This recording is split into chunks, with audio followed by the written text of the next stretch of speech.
सुभद्रा योजन एक टंका न आसी आपण कौन करेंगे जहाँकि वर्तमान समय बहुत सारा हिताधिकारी अकाउंट को एक टंका क्रेडिट होबार मेसेज आसूची।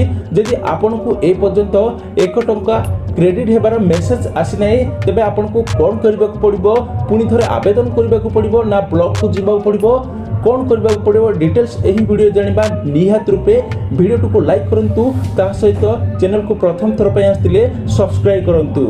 वर्तमान समय आग को सुभद्रा योजना टंका मिलवा जाऊँगी एने उप मुख्यमंत्री प्रतिभा परिड़ा घोषणा करछन्ती। खूब शीघ्र आगामी 17 तारिख में योग्य हिताधिकारी को सुभद्रा योजनार प्रथम किस्ती 5000 टंका पठाई दिया जिवो।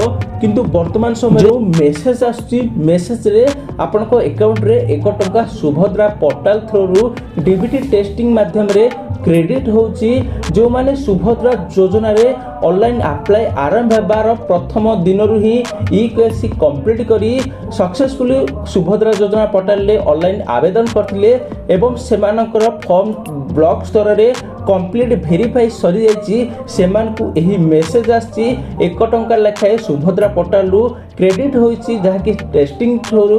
किंतु यदि आपन को एही 1 टंका आसीबार मेसेज ए पर्यंत आसी नाही तेबे आपण जमारू व्यस्त हुंतु नाही, कारण आज 15 तारिख 16 तारिख और 17 तारिख भितर आपण जदि सुभद्रा योजना रे योग्य होइतिबे एवं सक्सेसफुली ईकेएस सहित आपण सुभद्रा योजना को आवेदन करथिबे तेबे आपनकर टेस्टिंग जहाँकि ब्लॉक स्तर रे कंप्लीट हेबा परे आपण को मध्य एही 1 टंका आसीबार मेसेज आसी जिवो।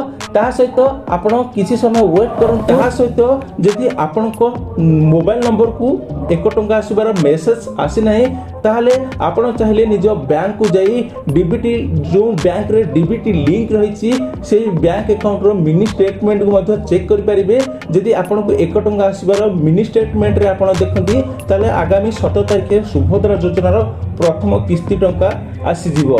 किंतु मु आपन को एठारे कहि रखिबी आपण जमारू व्यस्त होंतु नाही, 17 तारिख पर्यंत वेट करंतु।